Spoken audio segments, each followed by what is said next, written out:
dan agendanya itu konfrontir. Kalau Bu Fadel, ancaman pidananya 5 tahun ini seperti apa Pak Susno? Agendanya ya dikonfrontir ya. Dikonfrontir tuh Mhm, karena Bu Chandrawati kan sudah diperiksa yang datang yang bisa diperiksa 3 kali ya. Satu mhm, kali dipanggil dia sebagai saksi dulu tidak datang dengan alasan sakit gitu. Tapi sebelumnya dia sudah diperiksa 2 kali.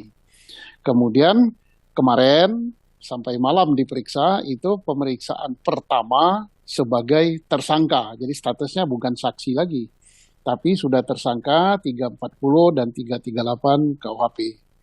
Ancaman hukumannya mati juga. Nah, besok mhm. Rabu akan dikonfrontir.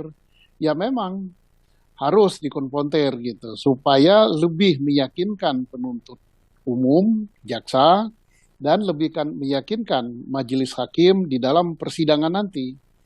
Meyakinkan apa?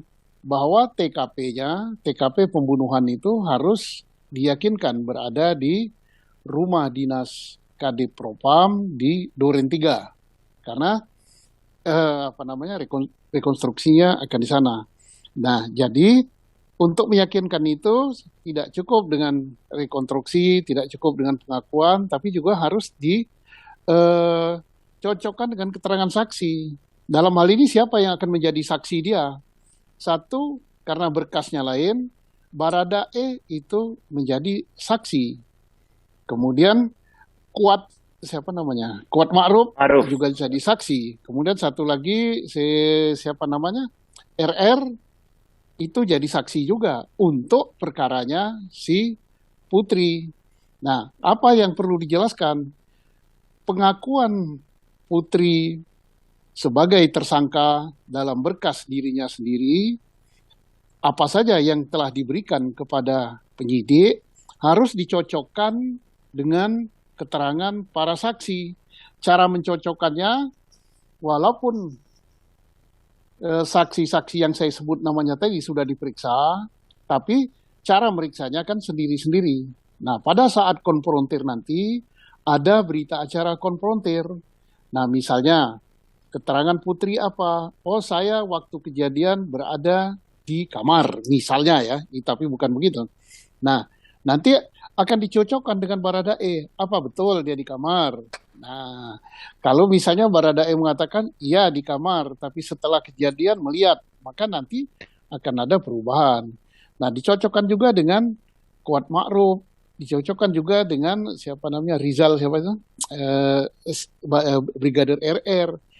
Harus keterangannya itu cocok gitu, match, sehingga nanti lebih meyakinkan eh, jaksa Ricky penuntut Rizal. umum Arki Rizal dan lebih meyakinkan hakim di dalam persidangan nanti keterangan-keterangan tersebut. Nah, untuk lebih meyakinkannya lagi harus apa namanya dirangkap tiga. Rangkap tiganya apa? Yaitu dengan adanya berita acara rekonstruksi. Jadi nanti ada berita acara konfrontir, konfrontir itu ditemu mukakan untuk mencocokkan keterangan-keterangan. Setelah itu ada lagi rekonstruksi, dibuat juga berita acara rekonstruksi, kemudian skema sket rekonstruksi dan foto-foto. Nah, kalau itu sudah bercocokan semua keterangan apa namanya Putri selaku terdakwa, keterangan para saksi, kemudian posisi-posisi di TKP sesuai berita acara rekonstruksi cocok, maka akan lebih dan sangat meyakinkan penuntut umum dan meyakinkan hakim bahwa yang bersangkutan benar telah melakukan perkara sebagaimana yang didakwakan di depan persidangan oleh apa namanya jaksa.